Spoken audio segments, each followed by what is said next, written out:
انشاءاللہ بری۔ تو تقلید کا مسئلہ تو یہ بدعت یہ ہے کہ دو دین کے حصے ہیں۔ ایک حصہ جو ہے نا وہ عبادات سے متعلق ہے، جو کام صرف اللہ کی رضا کے لیے کرتے ہیں، دنیا کا اس میں کوئی تعلق نہیں۔ ان چیزوں میں نئی بات نکالنا جو نبی علیہ السلام نے نہیں کی، یہ اسلام میں بہت بڑا جرم ہے۔ جیسے خدا کے ساتھ شریک کرنا بخشیا نہیں جائے گا نا، اسی طرح دین میں کوئی نئی بات کہے اس کا بھی ثواب ہے، اگر وہ حضور سے حوالہ دے بالکل ٹھیک، اگر کوئی نہیں ہے تو نئی مگر اچھی ہے، بڑا مجرم ہے۔ دین حضور مکمل کر گئے، اس لیے نئی بات نکالنے کا کوئی جواز نہیں۔ من احدث فی امرنا ھذا ما لیس منہ فہو رد۔ حضور فرماتے ہیں ہمارے اس کام میں، یہ نہیں کہا گھر میں فی امرنا ھذا، ہمارا یہ کام جو ہے نا جو نبی لے کر آتے ہیں کہ اللہ تعالیٰ کی رضا کے لیے یہ کام کرو، اللہ خوش، جن کو عبادات کہتے ہیں، ان میں تو نئی بات نکالنا حرام ہے۔ ہمیں روک دیا گیا کہ وہیں رک دو جہاں حضور نے۔ ایک شعبہ ہے جو زندگی کے معاملات سے متعلق ہے، جیسے نبی علیہ السلام نے باغوں والوں کو، مدینہ میں لوگوں کے باغ تھے، وہ اس میں کھجوروں کی پیوند کرتے تھے کہ جانتے تھے کہ یہ نر کھجور ہے، یہ مادہ کھجور ہے۔ اب زراعت والے سارے اس پر متفق ہیں، تو نر کھجور کا جو نا بیج وہ مادہ کھجور پر وہ جاڑ دیتے تھے، اس سے وہ تلخی حمل ہو جاتا تھا اور کھجوریں زیادہ ہوتی تھیں۔ تو نبی علیہ السلام نے کہا یار کیوں یہ کام کرتے ہو، اس کا کیا فائدہ؟ انہوں نے چھوڑ دیا۔ تعبیر نخل کا مشہور قصہ، جب چھوڑ دیا تو فصل تباہ ہو گیا، نہیں کھجوریں پیدا ہونے، تو لوگوں نے شکایت کی اللہ کے رسول ہم نے تو آپ کی بات مانی تھی۔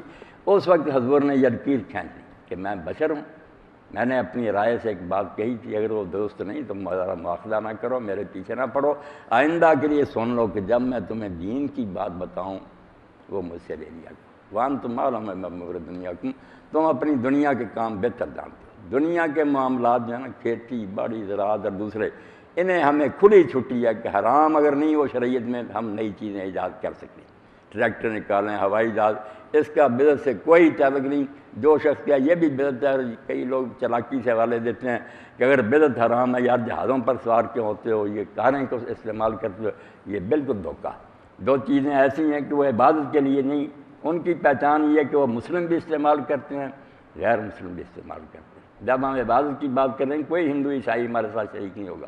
تو عبادات میں نئی بات نکالنا اضافہ بدعت ہے، اس میں کوئی آدمی مجاز نہیں کہ وہ حضور علیہ السلام سے جو ثابت نہیں وہ بات نکالے اور کہے ہے نئی مگر اچھی ہے، یہ نہیں کہہ سکتا۔ کل بدعت ضلالہ، ہر نئی بات گمراہی ہے۔ اور جو معاملے ثواب و عذاب کے نہیں، دنیا کی زندگی کو بصورت گزارنے کے لیے ہیں، ان میں مسلم غیر مسلم سب شریک ہیں، ان میں نئی نئی چیزیں اگر اللہ تعالیٰ سجائے لوگوں پر ایجادات کریں تو یہ نہ بدعت ہے نہ بدعت کا ان کے اطلاق ہوتا ہے، یہ سب ہم نکال سکتے ہیں، استعمال کر سکتے ہیں۔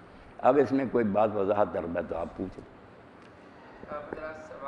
ہاں سوال کر سکیں، بڑی خوشی ہوگی آپ احباب ہیں کہ یہ کام نہ نبی علیہ السلام کے زمانہ میں ہوئے، نہ صحابہ نے کیے، نہ تابعین نے، کسی نے نہیں کیے، مگر یہی پڑھی لیتے ہیں کہ ہے نئے مگر اچھے ہیں اگر کر لیے جائیں۔ وہی بات میں نے کہی نا کہ دین میں اضافہ کرتے ہیں۔ اب یہ باتیں اگر دنیا کی ہوتی، آپ پلاؤ پکاتے ہیں، بریانی اور اس طرح زردے وغیرہ، وہ ہیں الگ چیزیں، ان میں بدعت کوئی نہیں۔ یہ آپ دین کی بات کہتے ہیں کہ اس کا میت کو ثواب پہنچتا، اس کا تو حوالہ ہونا چاہیے کہ نبی علیہ السلام کے زمانے میں اتنے لوگ فوت ہوئے اور حضور رحمت اللہ عالمین تھے۔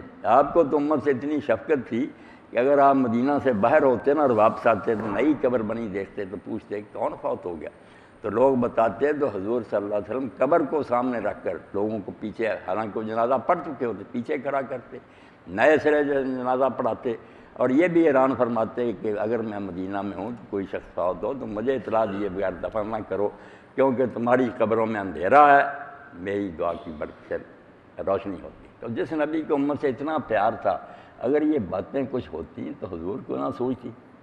سب علماء سے آپ اتنا ہی کہیں کہ بحث یہ نہ کریں جائز ہے یا نہ، یہ بتائیں کہ یہ نبی علیہ السلام نے کیے، صحابہ نے کیے، اس سے بات واضح ہو جائے گی۔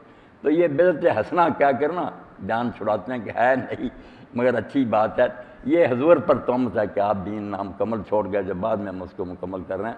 اور ہیں یہ ساری رسمیں ہندوؤں سے نہیں، ایک ہندو ہے مسلمان ہو گئے، بہت عالم سے بعد میں انہوں نے عبید اللہ نام رکھا، ایک تو عبید اللہ سندھی ان سے پہلے ہوئے، انہوں نے پھر کتاب تحفۃ الحنود لکھی، پڑھنے کے قابل ہے، بڑا نیک اور موحد ہوا، صحیح دین اس نے سیکھا۔ تو اس کتاب میں پھر اس نے جب شرک کا رد کیا تو بعد میں لوگوں نے کہا کہ تم کہتے ہندو لوگ یہ کرتے ہیں، تمہاری قبروں پر کیا ہو رہا؟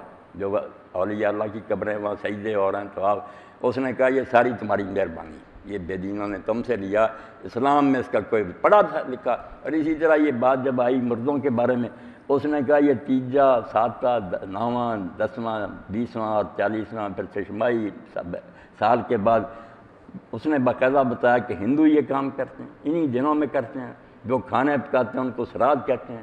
اس پر پھر پنڈت باقاعدہ آ کر وید پڑھتا اور اس کے ہاتھ میں پانی بھی ہوتا، پھر پتہ پوچھ کر نا اس کا پورا ایڈریس اس کے نام پر سنکلپ کرتا کہ یہ سواب فلاں کو پہنچے۔ کہا یہ سب رسم ہندوؤں سے آئی، ایک بات بھی نہیں جو اسلام میں ہے، دعا اور صدقہ، یہ نبی علیہ السلام سے ثابت ہے۔ آپ جنازے میں کریں، قبر کی زیارت کے موقع پر کریں، آگے پیچھے بھی دعا کریں، جو لوگ فوت ہو چکے ہیں بہت اچھی بات ہے، ان کو یاد کریں، ربنا اغفر لی ولوالدی وللمؤمنین یوم یقوم پڑھتے رہیں۔ اور صدقہ بھی نا جو توفیق ہو سکے، اس کے لیے کھانے پکانے کی بھی ضرورت نہیں، جو بھی آپ کسی غریب کو دیتے ہیں اس میں نیت کر رہے ہیں کہ اللہ تعالیٰ اس کا اجر و ثواب دینا جو فوت شدگان کو دے۔ یہ دو چیزیں سنت سے ثابت ہے۔ اس کے علاوہ نا تلاوت قرآن کر کے بخشنا یا نماز پڑھ کے، لوگ کئی اس کے بھی قائل ہیں مگر اس کا ثبوت نہیں، جیسے امام نبی فرماتے ہیں جس پر اجماع ہے امت کا، جو صحیح حدیثوں میں ثابت ہو دو ہی باتیں، دعا ہے میت کے لیے اور اس کے لیے صدقہ، یہ ثابت چیز ہے، یہ کر سکتے ہیں، مگر اس کے لیے یہ رسمیں کرنے کی کوئی ضرورت نہیں، خاموشی سے جو دیتے رہتے ہیں نیت کر لیں کہ ابا جی کو اگر اماں کو اس کا ثواب پہنچے، انشاءاللہ نفع بخش